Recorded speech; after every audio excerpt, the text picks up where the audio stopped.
अस्सलाम वालेकुम guys, hope you are doing well. America constitution को हमने स्टार्ट किया हुआ था, तो आज का हमारा बेसिकली लेक्चर जो है ना अमेरिका कॉन्स्टिट्यूशन के अमेंडमेंट का प्रोसीजर जो है ना कॉन्स्टिट्यूशन में कैसे अमेंडमेंट होती है अमेरिका कॉन्स्टिट्यूशन में, वही जो है ना लेक्चर कंप्लीट हम इस वीडियो में डिस्कस करेंगे। तो बेसिकली ये जो है ना दो तरह से सवाल पूछा जाता है एग्ज़ाम में, एक रिजिडिटी ऑफ अमेरिका कॉन्स्टिट्यूशन और एक जो है ना वो amendment process of amendment in America constitution. ठीक है, तो फिर आपने ये जो है ना वो आंसर लिख के आना है। इसके नोट्स जो है ना वो आपको डिस्क्रिप्शन बॉक्स में मिल जाएंगे, लिंक वहाँ से जाके आप इजीली डाउनलोड कर सकते हैं। लास्ट प्रीवियस 2 लेक्चर्स में हमने कॉन्स्टिट्यूशन हिस्ट्री को स्टडी किया था। 1789 को अमेरिका का कॉन्स्टिट्यूशन जो है ना उसको इन्फोर्स करवाया गया। ठीक है, फिर उससे बाद हमने सैलिएंट फीचर को डिस्कस किया था। उसमें भी मैंने आपको रिजिडिटी के हवाले से जो है ना वो काफ़ी चीज़ें आपके साथ पहले शेयर की थी उसी लेक्चर में। ठीक है, तो आज भी जो है ना उसी के हवाले से डिस्कशन करेंगे। सबसे पहली चीज़ वो इंट्रोडक्शन के हवाले से है।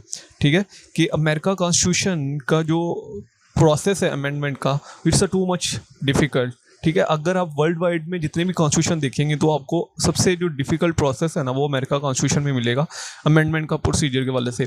तो आप किसी भी कॉन्स्टिट्यूशन की रिजिडिटी का अंदाज़ा कैसे लगाते हैं? उसके अमेंडमेंट को प्रोसीजर के वाले से लगाते हैं कि मतलब उसमें कॉन्स्टिट्यूशन को अमेंड करने का प्रोसीजर क्या है। ठीक है, तो बेसिकली जो इसके अमेरिकन कॉन्स्टिट्यूशन के जो फादर थे उन्होंने ही इसका अमेंडमेंट का प्रोसीजर जो है ना वो डिफ़िकल्ट रखा हुआ है। 1789 को इन्फोर्स करवाया गया और वही जो प्रोसीजर है अमेंडमेंट का वो आज तक भी चल रहा है। ठीक है, इसमें टोटल जो है ना वो 27th अमेंडमेंट हो चुकी हैं। 200 साल से अब अरसा गुजर गया है। पहली जो 10 अमेंडमेंट थी वो जो है ना वो विद इन 2 ईयर हुई थी। ठीक है, हमने लास्ट लेक्चर में भी पढ़ा था कि जो बिल ऑफ राइट्स हैं वो 1791 को जो है ना वो बेसिकली उसमें पहली 10 अमेंडमेंट्स जो है ना की गई थी कॉन्स्टिट्यूशन में। ठीक है, मतलब उसके बाद जो है ना वो टोटल 17 अमेंडमेंट्स हुई हैं बिल ऑफ राइट्स के बाद। It's a too much difficult process to amend the constitution in America. ठीक है, आर्टिकल 5 जो है अमेरिका कॉन्स्टिट्यूशन का वो बेसिकली जो है ना वो अमेंडमेंट के प्रोसीजर के वाले से डील करता है। प्रीवियस वीडियो में भी मैंने आपको बताया था टू मच रिजिड है। 200 साल से बहुत अरसा गुजर गया है, लेकिन 27 जो है ना वो टोटल अमेंडमेंट्स जो है ना वो आई हैं। ठीक है, आर्टिकल 5 जो है बेसिकली वो अमेंडमेंट के वजह से जो है ना वो डील करता है। आर्टिकल 5 की जो वर्डिंग है वो मैंने यहाँ पे लिखी है। ये थोड़ी सी आपको अभी समझ नहीं आएगी, लेकिन मैं आपको जो है ना वो समझा देता हूँ, फिर हम इस वर्डिंग पे भी आएंगे और फिर जो है ना नेक्स्ट हम उसको एज अ हेडिंग वाइज भी जो है ना हम इसको डिटेल से डिस्कस करेंगे। ठीक है, इसमें बेसिकली जो है ना वो अमेंडमेंट के वाले से 2 प्रोसेस हैं। ठीक है, 2 प्रोसेस जो है ना वो अडॉप्ट किए जाते हैं। सही है, एक टाइम में एक ही प्रोसेस आप अडॉप्ट कर सकते हैं। अमेंडमेंट के लिए 2 प्रोसेस जो है ना वो अडॉप्ट किए जाते हैं। ठीक है, या तो आप पहले वाला प्रोसेस अडॉप्ट कर सकते हैं। ठीक है, या आप दूसरे वाला प्रोसेस अडॉप्ट कर सकते हैं, लेकिन ये है कि एक टाइम में एक ही प्रोसेस अडॉप्ट करना है। ठीक है, फर्स्ट जो प्रोसेस है बेसिकली वो है कांग्रेस कि कांग्रेस जो है ना वो जो प्रपोज़ल है, ठीक है, वो जो है ना वो कांग्रेस इनिशिएट करेगा। ये एक प्रोसेस है। ठीक है, दूसरा प्रोसेस जो है ना वो बेसिकली कन्वेंशन है। ठीक है, तो पहले प्रोसेस को हम डिस्कस करते हैं, फिर हम दूसरे प्रोसेस की तरफ जाते हैं। पहला प्रोसेस ये होता है कि जो कांग्रेस है ना, जैसे कि पाकिस्तान में पार्लियामेंट है। ठीक है, तो हम अमेरिका में जो है ना वो पार्लियामेंट को कांग्रेस कहते हैं। ठीक है, तो फिर इसे मैं बता देता हूँ कि अमेरिका में पार्लियामेंट को कांग्रेस कहते हैं। तो वहाँ की जो कांग्रेस है, हाउस ऑफ रिप्रेजेंटेटिव और सेनेट, ये 2 हाउसेज हैं उसके। ठीक है, ये बेसिकली जो है ना वो बिल को प्रपोज करते हैं। प्रपोज करने पे वो 2/3 मेजोरिटी चाहिए होती है। ठीक है, बिल प्रपोजल पे, ठीक है, जब उन्होंने बिल प्रपोज करना है तो उन्होंने वोटिंग करवानी है, वोटिंग मेजोरिटी चाहिए। ठीक है, ये यहाँ पे चीज़ मैंने लिख दी हुई है। ठीक है, ये सेम स्केच आप एग्ज़ाम में बनाएंगे, बहुत अच्छे मार्क्स मिलेंगे आपको, ये मैं गारंटी देता हूँ। उसके बाद ये proposal by 2/3 of the both houses of the Congress. ठीक है, बोथ हाउसेज लिखा है, not a single house. Both houses कौन से? हाउस ऑफ रिप्रेजेंटेटिव और सेनेट, ये 2 हाउसेज हैं। ठीक है, प्रपोज होगा 2/3 मेजोरिटी के साथ। जब वो प्रपोजल हो जाएगा उसके बाद उसको स्टेट की जो लेजिस्लेशंस है, अब 50 स्टेट्स हैं अमेरिका में। ठीक है, 15 स्टेट्स हैं, 50 सबके पास जो है ना उस जो प्रपोजल जो इनिशिएट किया गया उसको जो है ना वो भेजा जाएगा। ठीक है, वो सारी स्टेट्स अपनी कंसर्न देंगी कि क्या इसको अमेंड होना चाहिए कि नहीं।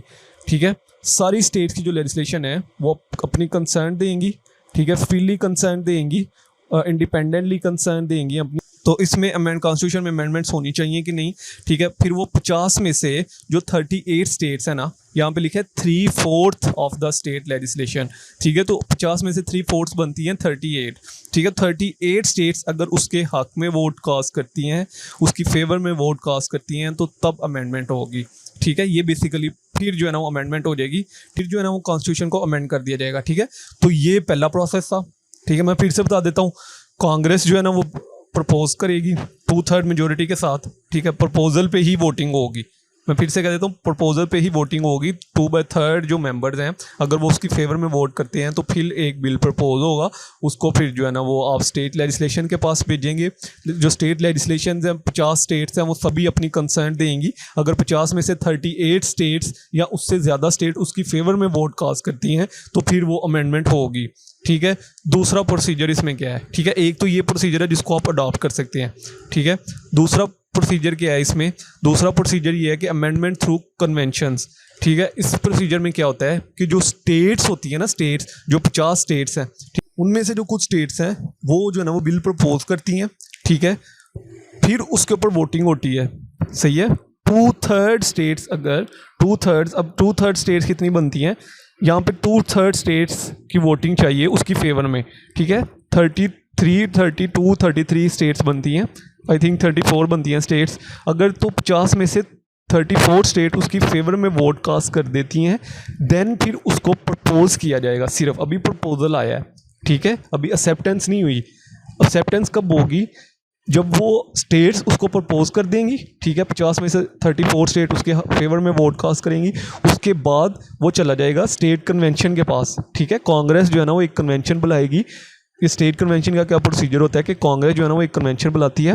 उस कन्वेंशन में सभी स्टेट्स के जो है ना वो मेंबर्स होते हैं, वो सभी स्टेट्स के मेंबर जो है ना वो वोट कास्ट करते हैं। अगर तो 3/4 मेंबर उसकी फेवर में, 3/4, ठीक है, 3/4 मेंबर उसकी फेवर में वोट कास्ट करते हैं, देन फिर वो अमेंडमेंट को पास कंसीडर किया जाएगा, ठीक है। तो ये बेसिकली दो प्रोसेस हैं, दोनों में से एट अ टाइम जो है ना वो सिर्फ एक ही अडॉप्ट करते हैं, ठीक है। यहाँ तो आप पहला कर सकते हैं या आप दूसरा कर सकते हैं, ठीक है। दूसरे में, पहले में कांग्रेस प्रपोज करती है, ठीक है, अमेंडमेंट, ठीक है। सेकंड में जो है ना वो स्टेट्स प्रपोज करती हैं, ठीक है। और फिर जो है ना वो कांग्रेस एक कन्वेंशन बुलाती है जिसमें सारे स्टेट्स के मेंबर्स होते हैं, वो 3/4 जो है ना उसकी फेवर में वोट कास्ट करते हैं, तो देन फिर जो है ना अमेंडमेंट होती है। पहले प्रोसेस में था कि कांग्रेस ने प्रपोज किया, ठीक है, और फिर वो स्टेट के पास गया। यहाँ पे क्या होता है कि स्टेट ने प्रपोज किया और फिर जो है ना वो कन्वेंशन, जो स्टेट कन्वेंशन बुलाई जाती है, उनके पास जाता है और फिर वो जो है ना वो अमेंडमेंट जो है ना वो फाइनल कंसीडर की। तो मतलब इस सर लेंथी प्रोसेस, मतलब 50 स्टेट्स हैं, स्टेट्स के पास जा रहा है, ठीक है। एक स्टेट पता नहीं कितने जो है ना वो साल लगा देती है उसमें अमेंडमेंट के लिए। ये हम चीज़ नेक्स्ट पढ़ेंगे भी। तो यही बेसिकली आर्टिकल जो है ना वो 5 में लिखा है। यहाँ पे आप देख सकते हैं, Congress whenever 2/3 of the both houses shall deem it necessary shall propose the amendment of the constitution. यहाँ पे बोथ हाउसेस 2/3 और shall propose the amendment of the constitution, ये पहला प्रोसेस है। उसके बाद लिखा है और, या इसके अलावा अगर आप को दूसरा प्रोसेस अडॉप्ट करेंगे तो वो ये वाला होगा। वो प्रोसेस क्या होगा कि application of the legislation of 2/3 of the several state, ठीक है। 2/3 जो स्टेट्स हैं, 50 में से जो 34 स्टेट्स हैं वो प्रपोज करेंगी, ठीक है। वो अगर वोट करती हैं इसकी फेवर में तो फिर प्रपोजल इनिशिएट होगा, ठीक है। उसके बाद उस प्रपोजल को जो है ना आप रेटिफाई के लिए देन फिर आप लेजिस्लेशन, जो पहला प्रोसेस है, ये पहले वाला प्रोसेस था जिसमें हमने पढ़ा था कि बोथ हाउसेस जो है ना वो प्रपोज करेंगी, ठीक है। उसके बाद क्या होगा कि वो legislation of the 3/4 of the several states, ठीक है। जो स्टेट्स हैं वहाँ पे 15 स्टेट्स हैं, वो उनमें से अगर 3/4 उसकी फेवर में, जो लेजिस्लेटर्स हैं 3/4 उसकी फेवर में रेटिफाई करते हैं तो फिर वो बिल प्रपोज होता है। यही बिल्कुल सेम प्रोसीजर जो मैंने आपके साथ शेयर किया है, ठीक है। देन फिर जो दूसरे वाला है, ये हमने पढ़ा था कि अगर तो सिवरल स्टेट्स जो है ना वो प्रपोज करती हैं तो फिर रेटिफिकेशन के लिए कन्वेंशन इन 3/4 ऑफ द, वही कन्वेंशन के वाले से जो मैंने कहा था आपको कि स्पेशल स्टेट कन्वेंशन जो है ना वो बुलाई जाती है और वो फिर जो है ना वो 3/4 जो है ना अगर हक में डिसीजन दें तो फिर वो जो अमेंडमेंट जो है ना वो होती है, ठीक है। आर्टिकल 5 इसके वाले से लिखा है 2/3 मेजोरिटी नेसेसरी है कांग्रेस के लिए, ठीक है। ये यहाँ पे लिखा भी है 2/3 मेजोरिटी, ये देख सकते हैं आप, ठीक है। 2/3 मेजोरिटी नेसेसरी है, ठीक है। और यहाँ पे भी 2/3 मेजोरिटी, ये आप देख सकते हैं 2/3 मेजोरिटी, इसको मैं बोल्ड कर देता हूँ। यहाँ पे भी आप देख सकते हैं कि propose by 2/3 majority of the several states, ठीक है। तो ये 2/3 मेजोरिटी नेसेसरी है, ठीक है। उसके बाद अगर आपने इसको रेटिफाई करना है तो फिर 3/4 जो है ना वो मेजोरिटी जो है ना 3/4 जो है ना मेजोरिटी वो नेसेसरी है, ठीक है। अगर 3/4 नहीं होती तो फिर आप जो है ना वो बिल को अमेंड नहीं कर सकते। जो है ना मूड ऑफ रेटिफिकेशन के वाले से पढ़ेंगे, वही मैंने जो आपको बताया है कि 2 स्टेजेस हैं, ठीक है। एक तो प्रपोजल के वाले से है, ठीक है, और अमेंडमेंट को इनिशिएट करना, और फिर रेटिफिकेशन के वाले से है, प्रपोजल और रेटिफिकेशन, ठीक है। टाइम लिमिट के वाले से जो अमेरिका कॉन्स्टिट्यूशन में जो है ना वो नहीं क्लियरली कहीं पे भी नहीं लिखा गया कि कितने टाइम में जो है ना वो आप अमेंडमेंट कर सकते हैं। मतलब कि अमेरिका कॉन्स्टिट्यूशन में नहीं लिखा गया कि आप 10 साल में अमेंडमेंट कर सकते हैं, 20 साल में कर सकते हैं, या 30 साल में कर सकते हैं, क्योंकि इनकी एक अमेंडमेंट ऐसी भी है, ठीक है, जो कि जो है ना वो 100 ईयर से अबव भी चली गई थी, ठीक है। तो ये बेसिकली एक केस ला है अमेरिकन ज्यूरिसडिक्शन का, डिलॉन वर्सेस मिलर 1939। ये सुपीरियर कोर्ट ने इसमें हेल्ड किया था कि ये बेसिकली जो है ना वो कांग्रेस की ज्यूरिसडिक्शन है कि कांग्रेस डिसाइड करे कि एक जो प्रपोजल अमेंडमेंट के लिए जो है ना वो प्रपोज किया गया है, उसके एक प्रपोजल के लिए जो है ना वो कितने ईयर्स रिक्वायर्ड है, ठीक है। मैक्सिमम जो है ना वो कितने सालों में जो है ना वो एक जो प्रपोजल है उसके ऊपर अमेंडमेंट हो सकती है, या उसको जो है ना डिनाई किया जा सकता है। तो ये फिर जो है ना वो जो सुपीरियर कोर्ट है वहाँ की, उन्होंने कहा था कि कांग्रेस की जुरिसडिक्शन है, इसको सिर्फ जो है ना कांग्रेस ही डिसाइड कर सकती है। लेकिन जो हमें डिफरेंट्स जो वहाँ पे जो है ना वो कन्वेंशंस के से जो है ना आइडिया होता है कि वहाँ पे जो है ना फिक्स जो टाइम पीरियड अब कर दिया गया वो 7 ईयर है, ठीक है, कि 7 सालों में जो अगर एक जो है ना वो प्रपोजल आया है तो उसको 7 सालों के अंदर अंदर जो है ना वो अमेंड किया जाएगा। इसमें जो है ना वो एक प्रपोजल ऐसा भी है, ठीक है, जिसकी अमेंडमेंट के लिए जो है ना वो 100 अबव ईयर जो है ना वो भी लगे थे, मतलब 100 साल से ज़्यादा कर्सा भी लगा था, ठीक है। उसके बाद अगर हम इसकी असेंट के वाले से देखिए पाकिस्तान में अगर अमेंडमेंट होती है कॉन्स्टिट्यूशन में तो वो असेंट के लिए जाता है प्रेसिडेंट के पास, लेकिन अमेरिका में ऐसा कोई कॉन्सेप्ट नहीं है, ठीक है। प्रेसिडेंट की कोई ज़रूरत नहीं है असेंट की, ठीक है। अगर उसको कांग्रेस और जो है ना वो स्टेट लेजिस्लेटर पास कर देते हैं तो वो अमेंडमेंट हो जाती है, ठीक है। ऐसे ही अगर स्टेट लेजिस्लेटर ने उसको प्रपोजल को इनिशिएट किया है, ठीक है, और जो है ना वो कन्वेंशन अगर उसको पास कर देती है 3/4 के साथ, तो वो फिर प्रेसिडेंट की इसमें कोई असेंट नहीं है, ठीक है। प्रेसिडेंट इसमें कोई मुदाखला नहीं कर सकता। ये बेसिकली जो है ना वो अमेरिका कॉन्स्टिट्यूशन में ये चीज़ लिखी है, ठीक है। रिस्ट्रिक्शन ऑफ अमेंडमेंट के वाले से क्या लिखा गया है, उसमें बेसिकली रिस्ट्रिक्शन के वाले से लिखा गया है कि no state without its concern, कोई भी स्टेट किसी एक सिंगल स्टेट की भी कंसर्न के बगैर अगर अमेंडमेंट को फाइनलाइज कर दिया जाए तो वो अमेंडमेंट जो है ना वो कंसीडर नहीं की जाएगी, ठीक है। वो अमेंडमेंट जो है ना वो नल एंड वाइड कंसीडर की जाएगी। ये बेसिकली आर्टिकल 5 कहता है, not state without it consent shall be deprived of its equal suffrage in a senate, ठीक है। आर्टिकल 4 और सेक्शन जो 3 है, ठीक है, वो बेसिकली कहता है कि state can not be divided into 2 और मोर स्टेट। कोई भी अगर एक स्टेट की लेजिस्लेशन के पास जो है ना वो प्रपोजल किया है, ठीक है, तो वो ये नहीं कह सकती कि हमारी जो है ना नीचे सब स्टेट्स भी हैं, हमने उनसे भी जो है ना वो अप्रूवल इक्वली अप्रूवल लेना है, तो ये नहीं होता, ठीक है। अगर एक स्टेट है 50, अगर अमेरिका में 50 स्टेट्स हैं, ठीक है, तो वो 50 ही अपनी कंसर्न देंगी, ठीक है।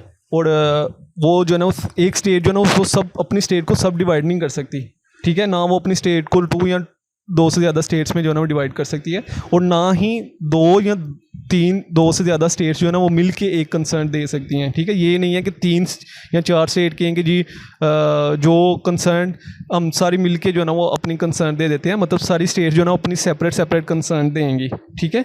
और ना ही ऐसा होगा कि 3-4 जो स्टेट्स हैं वो मिल के कहेंगी कि हमारी एक ही कंसर्न है, ठीक है। सभी स्टेट्स अपनी सेपरेट जो है ना वो कंसर्न देंगी, ठीक है। ये उसके बाद चैलेंजेस अगर देखें अमेंडमेंट के प्रोसेस में, ठीक है, तो इसमें बेसिकली यही है कि 11,000 से अबव जो है ना वो प्रपोजल आ चुके हैं, जिनमें से 27 को अमेंड किया गया है, ठीक है। बेसिक जो चैलेंज है ना वो ये है कि जब एक चीज़ कांग्रेस से अप्रूव होती है ना, प्रपोजल आया कांग्रेस से, उसके बाद जब स्टेट की लेजिस्लेशन के पास गया है तो it's a too much difficult process, ठीक है, कि स्टेट की लेजिस्लेशन के पास गया है, फिर उनमें से स्टेट्स कंसर्न दे रही हैं, कुछ स्टेट्स नहीं दे रही कंसर्न, ठीक है, कुछ अगेंस्ट हैं, कुछ फेवर में हैं, ठीक है। तो ये बहुत ज़्यादा डिफ़िकल्ट प्रोसेस है। जैसे कि अगर हम इसकी एग्जांपल लें इक्वल राइट्स अमेंडमेंट के वाले से, जो है ना वो एक प्रपोजल जो है ना वो कांग्रेस ने पास किया, ठीक है, जिसको इंट्रोड्यूस करवाया गया था 1923 को, ठीक है, उसको पास किया 1972 को, ठीक है। अभी खुद ही देख ले कितना गैप है, ठीक है। इंट्रोड्यूस करवाया गया 1923 को और उसको पास किया गया 1972 में, ठीक है। और उसके बाद उसको स्टेट की लेजिस्लेशन के पास जो है ना रेटिफिकेशन के लिए भेज दिया गया, ठीक है। उनमें से जो 3 स्टेट्स थी ना शॉर्ट ऑफ रेटिफिकेशन, ठीक है, it fail 3 states short of ratification, 3 states जो है ना वो शॉर्ट ऑफ रेटिफिकेशन थी और उसको उस अमेंडमेंट को जो है ना वो ऐड ही नहीं किया गया, ठीक है, मतलब कि अगर एक स्टेट भी शॉर्ट ऑफ रेटिफिकेशन है तो फिर भी उसको ऐड नहीं किया जाएगा। ठीक है, ये बेसिकली अमेरिका कॉन्स्टिट्यूशन कहता है। उसके बाद दूसरा जो बेसिक चैलेंज है इसमें, ड्यूअल पार्टी सिस्टम है, 2 पार्टीज़ हैं। ठीक है, तो फिर अगर दोनों पार्टीज़ उसकी फेवर में वोट कास्ट करें, क्योंकि आइडियोलॉजी दोनों पार्टीज़ की डिफरेंट है, ठीक है, तब जो है ना वो एक प्रपोजल जो है ना कांग्रेस में, क्योंकि कांग्रेस के लिए आपको पता ही है कि कांग्रेस में, जैसे पहले ही डिस्कस किया, कांग्रेस में अमेंडमेंट के लिए जो है ना 2/3 मेजोरिटी चाहिए। तो अगर दोनों पार्टीज़ जो है ना उसकी फेवर में वोट कास्ट करिए तो देन फिर जो है ना वो कांग्रेस से अप्रूवल होगा। जो क्रिटिसिज्म किया जाता है इसके ऊपर वो इन अडॉप्टेबिलिटी है। ठीक है, इसको जो है ना अडॉप्ट के लिए बहुत ज़्यादा प्रोसेस रिक्वायर्ड है, स्लोइंग प्रोसेस है।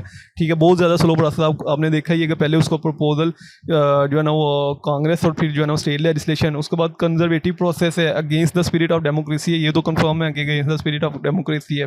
ठीक है, provision can not be amended, कुछ प्रोविजन है जिनको अमेंड नहीं कर सकते।